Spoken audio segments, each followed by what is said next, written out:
Buenos días, buenas tardes, buenas noches. En este video vamos a estar analizando un poco lo que fue el triunfo de River ayer sobre Newell's por 2-0 en Rosario. La segunda victoria consecutiva del equipo del Muñeco Gallardo tras haber ganado el miércoles anterior ante Patronato, y ahora sí, el Millonario, luego también de lo que había sido la derrota en la primera jornada ante Unión, se acomoda en la tabla de posiciones de la zona A de la Copa Liga Profesional y con goles de Juanfer Quintero y de Robert Rojas se sobrepuso a la Lepra en un partido que en un principio se tornaba muy difícil, y así lo fue porque en los primeros 45 minutos al elenco de Núñez le costó muchísimo, no pudo quizás tener el control total del juego, más allá de que las situaciones de gol más claras siempre fueron para el conjunto visitante, mientras que en la segunda parte sí aprovechó el cansancio del equipo rosarino y debido a las modificaciones, porque entró muy bien el colombiano y supo Gallardo cómo manejar el partido más allá de haber tenido una defensa totalmente nueva apenas comenzó el compromiso, y es por eso que River se trajo 3 puntos muy importantes del interior del país. Empecemos. Analizando en primera instancia la formación que ponía el muñeco desde el arranque, nos dábamos cuenta de que Gallardo realizaba 3 modificaciones con respecto a los que habían arrancado el compromiso ante Patronato que se había jugado durante la semana.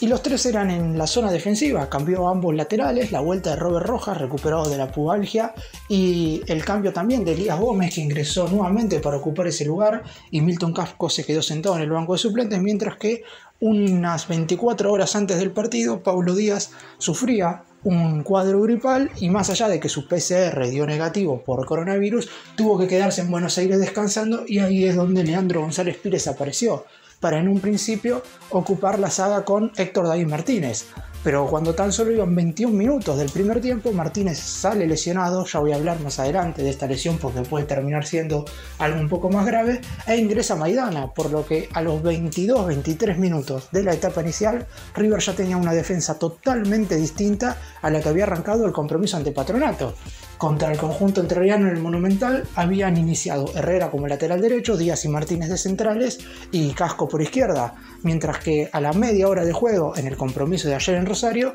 la defensa era totalmente distinta: Rojas por derecha, Maidana de primer central, Pires de segundo central y Elías Gómez por el costado izquierdo. De mitad de cancha para adelante jugaron exactamente los mismos porque Gallardo ha decidido darle confianza, por lo menos en un principio, a este equipo, con Nicolás de la Cruz lesionado de su rodilla por un golpe sufrido en el primer partido ante Unión, y con Palavecino, que si bien recibió la alta médica unas horas antes del compromiso, se sentó en el banco de los suplentes y el muñeco apenas lo hizo jugar unos minutos en el segundo tiempo, por lo que Enzo Pérez, de mediocampista central y capitán, Enzo Fernández y Tomás Pochettino lo acompañaron, cada uno por un lado distinto. Santiago Simón se movió casi de extremo por la derecha, como lo viene haciendo habitualmente en este esquema. Ezequiel Barco estuvo moviéndose por el costado izquierdo, jugando un mucho mejor partido de lo que lo había hecho entre semana ante Patronato. Le cometieron muchísimas faltas en el primer tiempo, provocó 2 amonestaciones de los jugadores de Newell's y fue prácticamente partícipe de todas las jugadas ofensivas del más grande hasta que salió reemplazado a los 35 minutos de la segunda parte. Julián Álvarez, que esta vez no le tocó convertir luego del hat-trick convertido ante el equipo de Entre Ríos, fue muy importante más que nada en la presión y también en algunas jugadas que River terminó desenvolviendo de manera correcta en ataque, por lo que más allá de no anotar en esta jornada, el jugador que ya pertenece al Manchester City volvió a ser muy importante en esta victoria de River. Comencemos ahora el análisis de la primera parte. Un Newell's que se mostró muy combativo, seguramente viendo lo que hizo Unión en la primera jornada ante el Millonario, donde fue superior y donde a base de intensidad y de cortar los circuitos de juego que normalmente tiene el equipo de Gallardo, logró superarlo ampliamente, y si bien terminó ganando el partido con un penal un tanto polémico, la realidad es que fue muy superior a la banda en esa primera jornada. Newell's lo intentó, pero obviamente no pudo hacerlo como lo había hecho el equipo de Santa Fe en esa jornada inicial. Newell's se mostró bastante bien en los primeros minutos, tratando de presionar arriba, también marcando intensamente, más allá de que muchas veces se pasaba de revoluciones y sobre todo con un Ezequiel Barco bastante inspirado. Algunos jugadores de Newell's, como por ejemplo Pablo Pérez, que tuvo que ser reemplazado en el segundo tiempo, vieron la tarjeta amarilla, lo que obviamente condiciona al entrenador Javier Sanguinetti, que tuvo que rápidamente salir a reemplazarlo por miedo a que viera la roja en la segunda parte y River se quedara con un hombre más para finalizar el partido. En esa primera parte, las jugadas más peligrosas y más allá de la intensidad de Newell's y quizás de que el Millonario no pudo ser el control total del juego, le costó bastante mover la pelota de lado a lado, hasta un par de jugadas donde sí logró justamente circular el balón de manera eficiente como para generar situaciones de gol. La más clara de todas, una muy buena contra que inicia en los pies de Julián Álvarez. Toca para Ezequiel Barco. Barco termina tirando una muy buena pared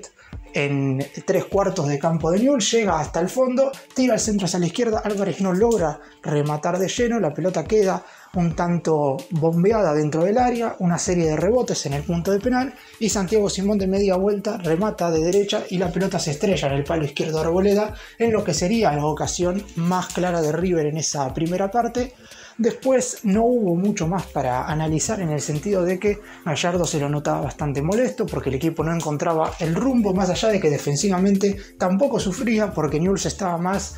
concentrado en intentar que River no jugara que en proponer el propio juego, y es por eso que el partido terminó siendo muy pero muy feo en esos primeros 45 minutos. Además de la situación recién nombrada, me parece que hay que mencionar la lesión de Héctor David Martínez, que se produce a los 21 minutos de la etapa inicial luego de un choque con Armando Méndez, el lateral derecho de Newell's. Ya voy a hablar más al detalle de la lesión porque, como dije al principio, puede terminar siendo algo más grave de lo que se cree. Tuvo que salir lesionado, ingresó Maidana en su lugar, esto también hizo que González Pires pasara a jugar de primer a segundo zaguero en la defensa, pero aún así en el primer tiempo me parece que lo más destacado terminó siendo Barco, en un River al cual le faltaba movilidad y quizás un poco más de conexiones ofensivas como para generar más situaciones de gol.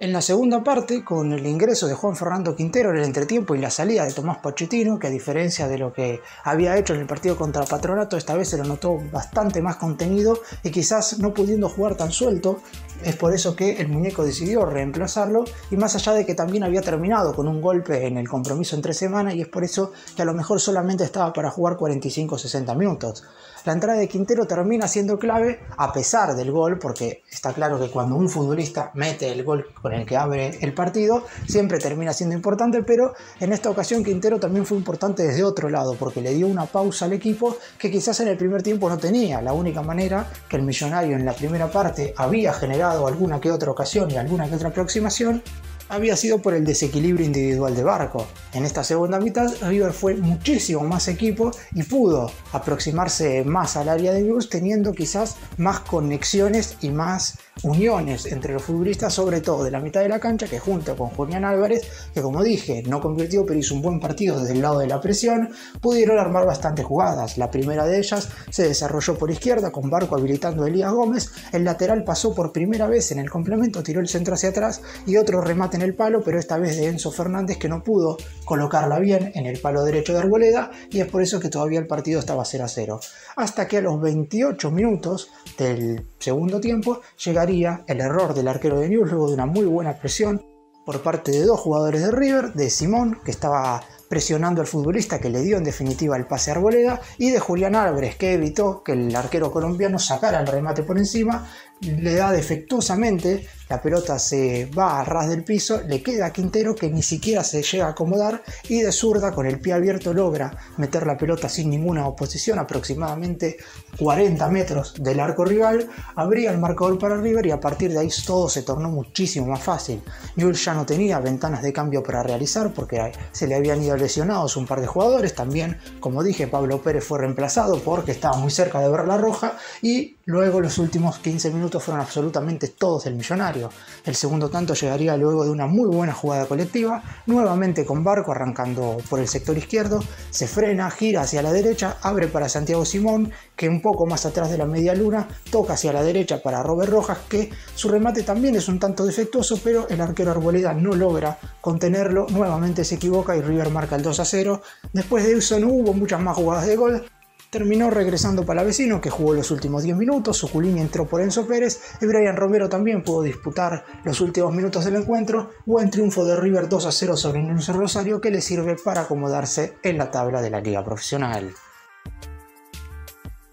Y vamos ahora a mencionar un poco, como dije durante el video, la situación de Héctor David Martínez, que a los 20 minutos del primer tiempo chocó su rodilla con Armando Méndez, el lateral uruguayo derecho de Newell's, y esto le impidió seguir en el compromiso. Obviamente en un principio uno pensaba que cuando Martínez estaba en el piso era únicamente para simular un poco de más y a lo mejor que al jugador de Newell's le mostraran una tarjeta amarilla. Esto no sucedió porque claramente Martínez sentía mucho dolor en una de sus rodillas y es por eso que tuvo que ser reemplazado. Se lo vio caminando al momento de salir del campo de juego con mucho dolor, le pusieron hielo en el lugar donde se dio el golpe y hoy por la tarde le harían los estudios necesarios para saber en definitiva cuál es la gravedad de esta lesión. En un principio el parte oficial de River, media hora después de finalizado el encuentro,